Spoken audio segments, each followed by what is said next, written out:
Hi all, this is Terry Rushing, and I'm about to let you know what I would take. This is my normal pack out when I would be working in the Everglades. So some things in here could be unnecessary for someone else, but this is what I normally would take with me. First of all, let me mention what I have on my person.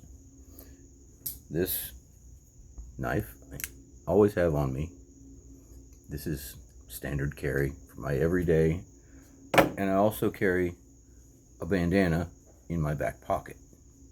Now, this is not, as you would see, some people use them to blow their nose. I never do that. I don't do that with my bandana. This is for emergency situations.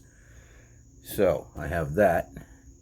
Also on my person, I carry a machete. A very useful tool to use in the wilderness, and it's become very good to get through some very tough spots. Okay, so moving on, I do have another knife that goes in my backpack. This one is just a blade, basically a blade, but it has cordage for the handle. Now, I could use that for something, but once I use that, that handle becomes very hard to use. So it's usually just stays there. I just leave it there. Along with that, in this pack is also my strike stick. So if I want to make a fire, I can just make a little spark. So I can find things in the wild that are dry enough. If you know where to look, you can find things that are dry enough that you can light a fire with this with no trouble. Like I say, it's knowing where to look for those things. I will have to say one thing about knives. Never use them as a screwdriver, unless possibly if you really had to, you might use the back side of the knife. The front side is hardened steel, which makes it brittle. So you could end up ruining your knife or even breaking it because the steel will snap because it's so brittle. It's brittle because it's hardened, and that's what helps it hold its edge to be sharp. So anyway, there's that. Those are a couple things the first thing that goes into my pack, I'll try to put this all in there later. I have a flashlight. This is a tactical flashlight. I believe it's 1200 lumens. The battery in this one right now is pretty low. I know it's got dog hair on it. But anyway, aside from that, the battery's pretty low, but this thing can light up a lot. It can light up my whole backyard with if it's on the brightest, and it's still a little too much. But it does have different settings, so I can tone it down, and it'll help to save on battery life by toning it down to what I need rather than lighting up the world. So there's that. I also have a high velocity lead dispenser. You can figure out what that is if you like. And a compass. Zasunto compass.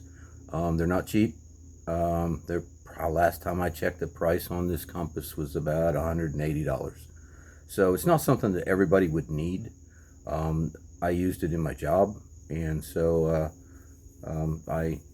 I kind of needed this, but not everybody needs this high quality of a compass. So I have a rain pouch. Just a poncho, basically. It's a cheap poncho, but you can take it out and you can use it for a rain poncho or even makeshift little shelter with it if you like. Now I also have a field book. This is a book that we write all our notes. This is a brand new one. I haven't written anything in this one. Just a little book to write any notes you might have. If you find a plant that you might want to later identify, a lot of times we'll take some of the leaves off of it and press them in between the pages. Pencil, a mechanical pencil, plenty of lead. Yep, plenty of lead. So even if the mechanical pencil fails, you can pull a piece of lead out of there and you can find a way, you can make it work, right? Also, sunglasses and my hat This is just a leather hat. This thing has seen more of the Everglades than most people will ever see. And this is a cotton shirt. Not so sure cotton is the best to have, but I used this a lot when I was around a lot of heat. We did a lot of prescribed burns, and being around the heat, this is the best to repel it, and cotton will not melt. You don't want anything that will melt in around a fire, because that fabric will melt to your skin, and this is not good. And lastly that I have on hand is a big bottle of water. This is full, so I've got a big bottle of water. But normally, when we would be working out in the Everglades, we would take a gallon of water each. Usually just a plastic milk jug full of water. You just had to make sure it didn't get punctured, because then you've got a problem. But so now I guess I should probably show you my backpack that I'll be using. This is my backpack. I've had this thing for about 30 years, over 30 years actually. It has a built-in dry bag right here.